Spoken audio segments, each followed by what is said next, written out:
last plane droned away in 1959, the whole area gave way to a high-tech industrial park, which it is today.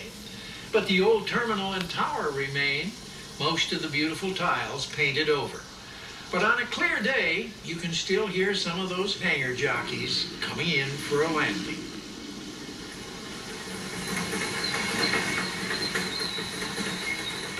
One of the reasons Los Angeles has always been a popular destination is that we've always been surrounded by resorts. And this used to be one of them. This is a beautiful green valley, appropriately called Val Verde. We're actually a few miles from Magic Mountain. But you would assume that anybody could go to any of those resorts as long as they could afford it. But that's not exactly the way it was. For instance, before World War II, there was a prosperous Japanese fishing village on Terminal Island. And just across the channel, there was an equally prosperous resort called White's Point. It was a Japanese resort for the fishermen, for nearby farmers, and for the businessmen of Little Tokyo. White's Point Hot Springs bloomed out to be a beautiful resort, and it had a restaurant and hotel and a swimming pool and a rowboating, and the people that used to come all the way from Imperial Valley, way up north, or Fresno or whatever, and they felt right at home because it was a place called their own. Of course, those bombs that fell on Pearl Harbor also demolished White's Point. In fact, most of the local residents were sent off to prison camps. But those same bombs gave us another wave of refugees, Jewish refugees. And they founded their own resorts, too. Well, as a kid, I remember we went to a resort called the Paradise, which may have been an overstatement, but it was in Ontario. And on Euclid Street was this kind of old hotel with a pool and a dining room, and they played lawn, it was lawn bowling and whatever, and we went there every summer. So if these resorts were exclusive, you see, it wasn't exactly by choice. But oddly, one of the largest resorts and one of the most successful and one of the least known was the one that was right here in Val Verde. They had a rural country club surrounded by country homes that offered fresh air, fresh food, and most important, a fresh sense of freedom.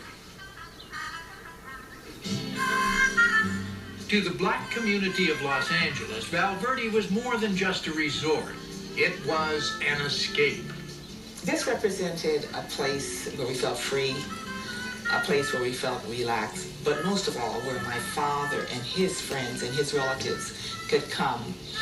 And I guess there was a sense of ownership, a sense of this is ours. We had to drive miles and miles and miles to get there. But we were so happy to have a place to go where we could be outside.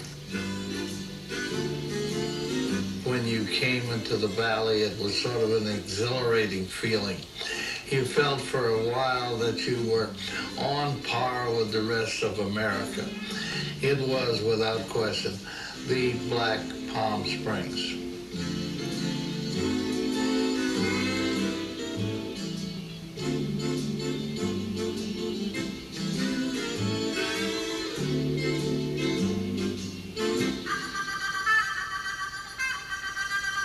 It was a place of camaraderie and good fellowship and good food and good times. When it was first developed in the 1920s, Val Verde was just a brown, barren hunk of land. But over the years, a nice green park was added, then a clubhouse, and finally a swimming pool.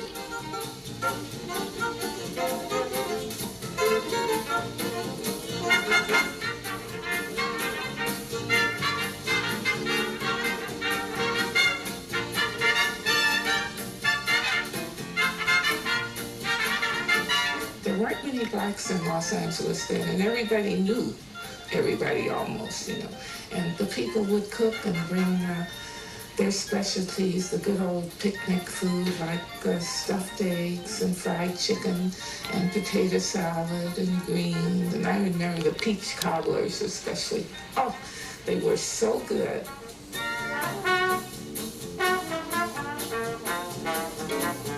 And for the beautiful people of Val Verde, a beauty contest. It was one of my first beauty contests, and I won.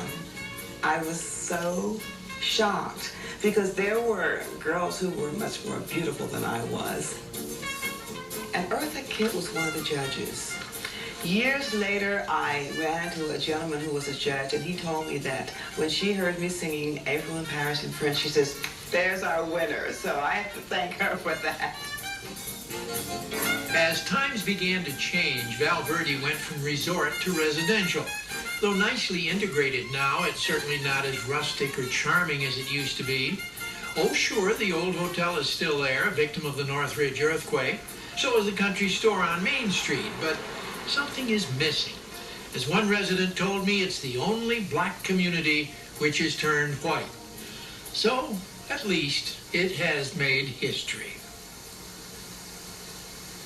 Well, now it's on to a resort for everybody, where the only thing that's lily white is the way we got there. The Big White Steamer.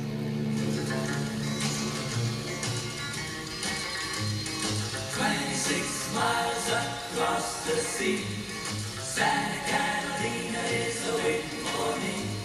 Santa Catalina, the island of romance, romance, romance, romance. All the movie stars went there for their honeymoons, and people went there for their weekends, and it was full of people having wonderful illicit romances, and respectable people having wonderful times with their families, and so on and so on.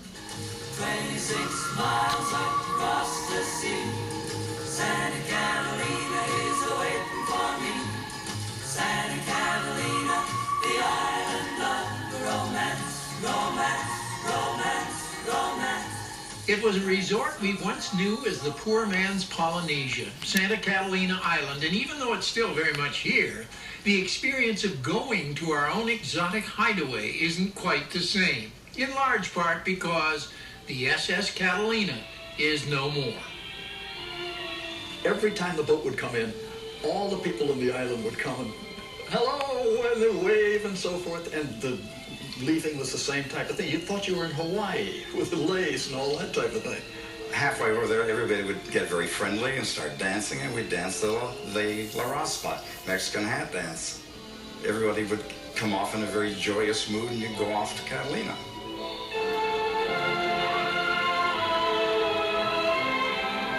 If it seems like paradise lost, well, maybe so, because many things on Catalina are not here anymore.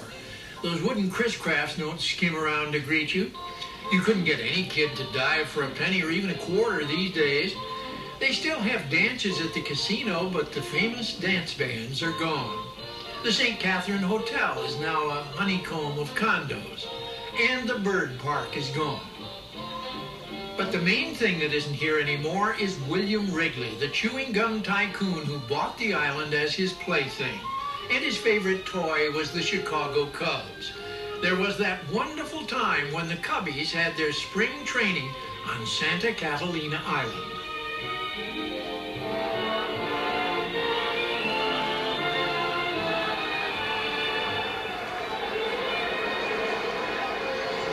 Marks at second base, Matt Steller at first. Here's the stretch dive down.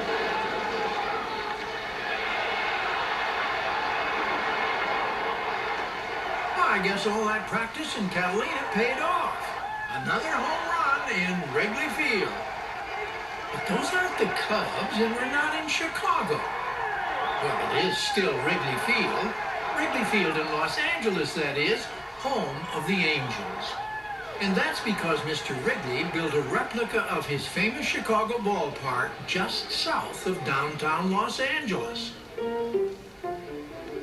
They said Los Angeles didn't qualify as Major League back then, but local fans were in heaven when the AAA Angels took the field. Take me out to the ball game.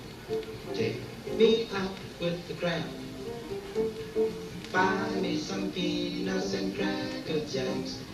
And I don't care if I never get back. For it's rude, rude, rude for the home team. If they don't win, it's a shame, shame, shame. For it's 1, 2, 3 strikes you out at the old ball game. Wrigley Field I remember as a major league ballpark in what effectively was considered to be a minor league city. All the guys there could hit the ball as far as the big leaguers. The pitchers could throw it as hard, but it was an issue of consistency. How often could you throw the ball to that particular spot, or how often could you make contact and hit the ball out of the ballpark?